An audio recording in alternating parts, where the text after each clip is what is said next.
La fin de Pompéi.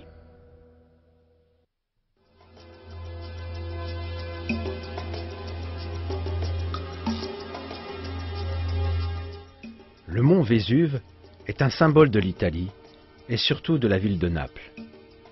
Le surnom de montagne du malheur donné à ce volcan n'est pas anodin.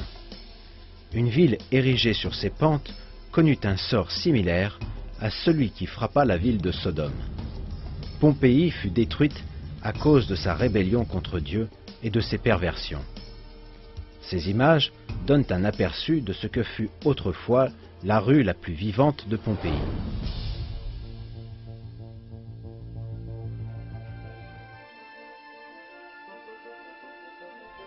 La cité était une destination balnéaire pour la haute société de l'Empire romain, ainsi qu'un symbole de richesse.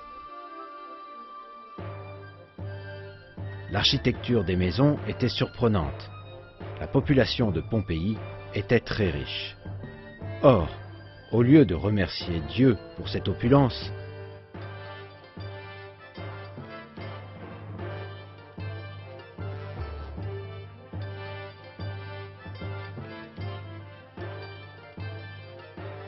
les habitants de Pompéi tombèrent dans la débauche et la cité devint l'antre de l'iniquité. Pompéi était célèbre pour deux choses.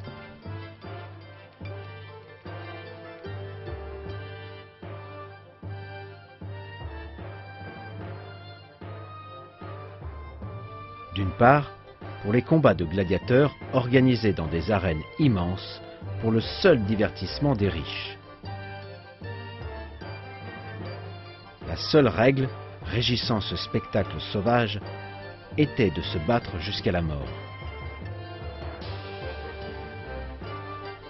Pompéi avait d'ailleurs la deuxième plus grande arène de l'Empire après le Colisée de Rome.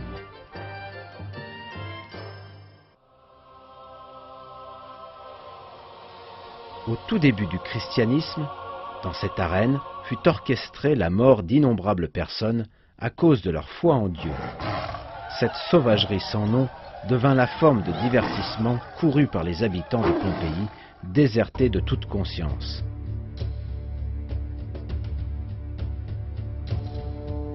D'autre part, Pompéi était le théâtre du système d'esclavage le plus rude de tout l'Empire romain.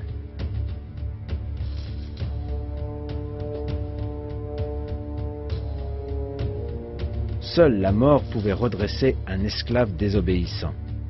Les esclaves étaient considérés comme des objets sans valeur, renouvelables à loisir.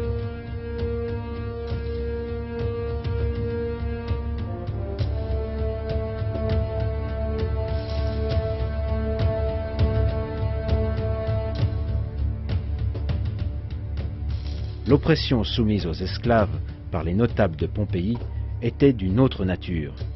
Ils les forçaient à se prostituer. Les relations homosexuelles perverses entre les nobles se terminaient par le viol d'esclaves encore enfants. En résumé, la richesse des habitants de Pompéi ne contribua qu'à leur dégénérescence et leur perversion.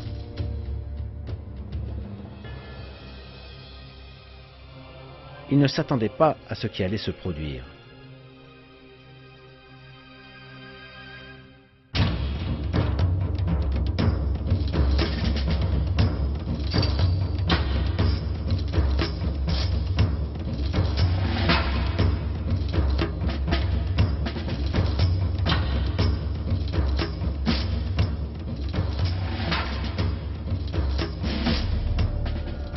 Le choc du cataclysme fut tel qu'une immense baignoire en marbre d'un des thermes se brisa contre le mur opposé avec une force incroyable, laissant une marque profonde. En un instant, la lave du Vésuve balaya Pompéi de la surface de la terre. Les vestiges restèrent enfouis dans la terre pendant les 2000 années suivantes.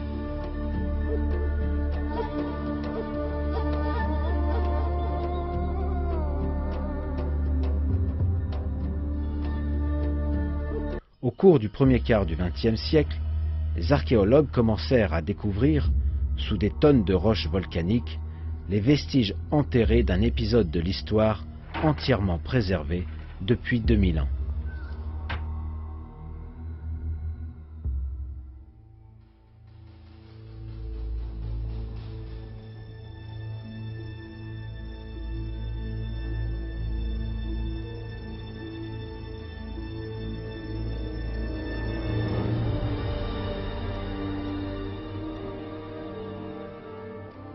Le cataclysme avait frappé les habitants de Pompéi si soudainement que tout resta juste comme il était il y a 2000 ans, comme si le temps s'était suspendu.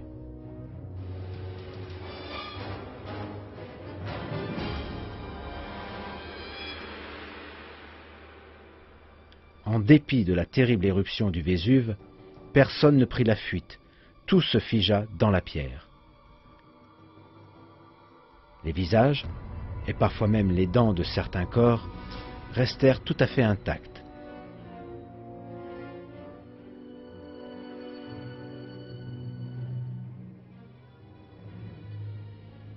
Tous portaient des expressions de surprise et de terreur.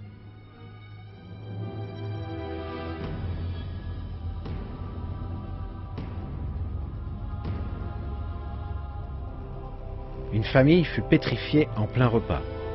Même la nourriture sur la table fut préservée.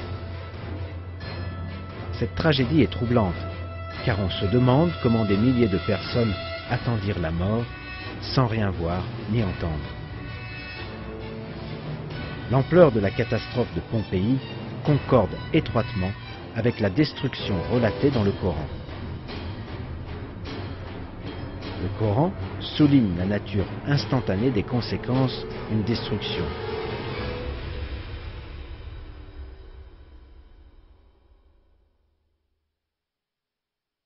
Ce ne fut qu'un seul cri, et les voilà éteints. Nous lâchâmes sur eux un seul cri, et voilà qu'ils furent réduits à l'état de paille d'étable.